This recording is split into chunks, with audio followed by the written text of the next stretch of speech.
Joining me now is Senior Director for the Israel Program at the Foundation for Defense of Democracies, Enia Krivine. Enia, good morning to you, ma'am. Thank you for your time.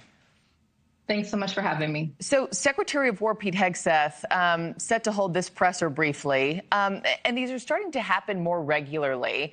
But just given the growing reports that the White House is considering boots on the ground, are you expecting any major revelations to come from it? I doubt there'll be major revelations at this press conference. I think it's more likely to be a touch base with the American people, with his press room. There have been some interesting developments in the past couple of days that I think he'll want to address. One of them is that, of course, there is this specter of escalation on the table. We know that thousands of Marines have been deployed to the region. We know that there's been conversations about taking over some key strategic energy assets in Iran, including Parg Island. But we also know that Trump is negotiating, or the administration at least, is negotiating directly with the Iranian Speaker of the Parliament, and he still says he's eager for deals. So this is typical Trump, carrot and stick, wants to make sure that it's clear that he has an escalation ladder he can climb, but still trying to bring in negotiations and peace talks. Yeah, and there are now 50,000 troops in the region. And speaking of developments, Enia, we had these new rounds of kinetic fighting overnight with a likely strike by the United States on Isfahan, which is a major city in central Iran, home to several facilities linked to the Islamic Republic of Iran Armed Forces, a nuclear research and production center.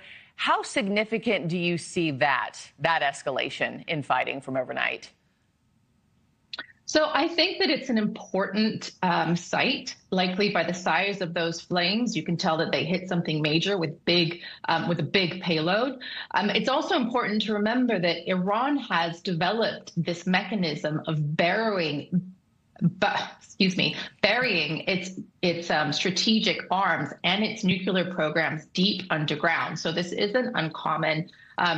Iran has become the most advanced and sophisticated manufacturer of cement in the world as it buries these munitions in these big underground facilities. So I think that is likely on par with the U.S. strategy so far. The U.S. has been laser focused on taking out Iran's military capability, its nuclear capability, and its ability to build back in the future. Again, a focus on degrading, while Israel has looked more at targeting other assets of the regime, including its mechanism for domestic suppression. And meanwhile, we're less than a week away from that new deadline, coming to a pass. The Iranian foreign minister is denying any negotiations with U.S. officials, saying instead all efforts are going into defending their country. And all of this while President Trump claims they're dealing with a new, more reasonable Iran. That came down yesterday, and vows to attack energy and water infrastructure if that deal is not made soon. How do you decipher all these conflicting reports? Well, Marky, the fog of war is real, and I think that we all of us analysts have to take that into consideration. But I also think that while Iran has this immense deep state that it's built over a half a century, and the IRGC and the Basij and all of its military mechanisms are very, very deeply entrenched, it also has been quite effectively decapitated by the U.S. and Israel over the past 30 days or so. So even though I don't know, I couldn't give you odds on regime falling just because the mechanisms of the regime are so far and wide, I can tell you that it's very likely that the right hand isn't really talking to the left hand right now. So I think it's not surprising that you could get one sort of like message from the Speaker of the Parliament, who apparently is in contact with the administration, and a totally different one from the foreign ministry. Quickly, before I let you go, President Trump says it's very likely we could still see this war end in, 4 to 6 weeks. But Israeli Prime Minister Benjamin Netanyahu is refusing to put any sort of timeline on this.